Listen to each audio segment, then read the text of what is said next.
Hello বন্ধুরা, তোমরা কেমন আছো সবাই? আজকে আমি পেঁপে ঘন্ট রান্না করব। আমিষ পেঁপে ঘন্ট রান্না করব। সেটা হচ্ছে অনেকে নিরামিষ করেও খায়, আমিষ করে খুব কম দেখা যায়। তো নিরামিষ পেঁপে ঘন্টটাই সবাই ভালোবাসে। তো আমি আজকে আমিষ করব। তো দেখো তোমরা কিভাবে আমি করি। এটা আমার এক খুব দূর সম্পর্কে এক কাকিমার থেকে শেখা।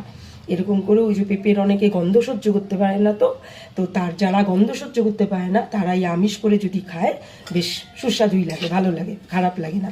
তো যাই হোক, আমি রান্নাটা করছি, তোমরা দেখো। আর আমার আজকে গলা প্রচণ্ড খারাপ অবস্থা, গলা বসে গেছে কাশতে কাশতে।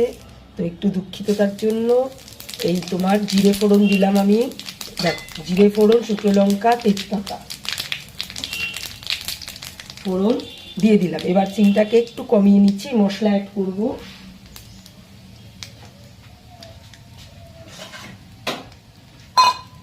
এটা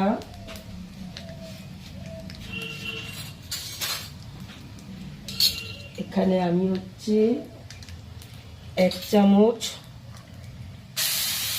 চামচের মতন রসুন বাটা অ্যাড করলাম। আমি সামান্য জল দিয়ে নিলাম। ফোড়নটা যেহেতু একদম ভাজা হয়ে গেছে তাই জন্য একদম কমিয়ে দিলাম।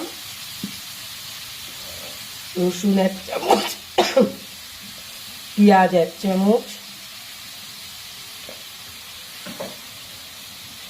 সামান্য নুন চিনি স্বাদ মতো।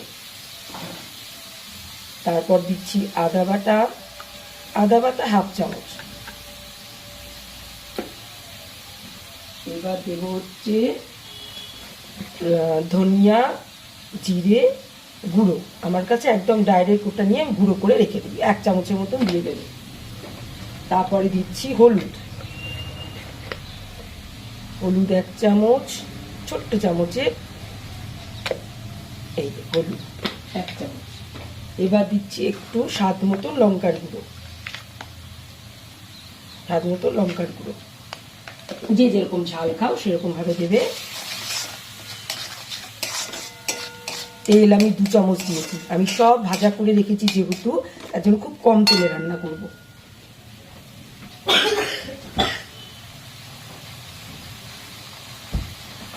এখন আমি অ্যাড করছি কাঁচা লঙ্কা বাটা।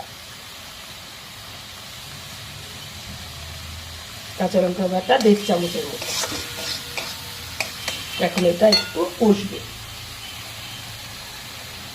সামান্য একটু জল অ্যাড করলাম।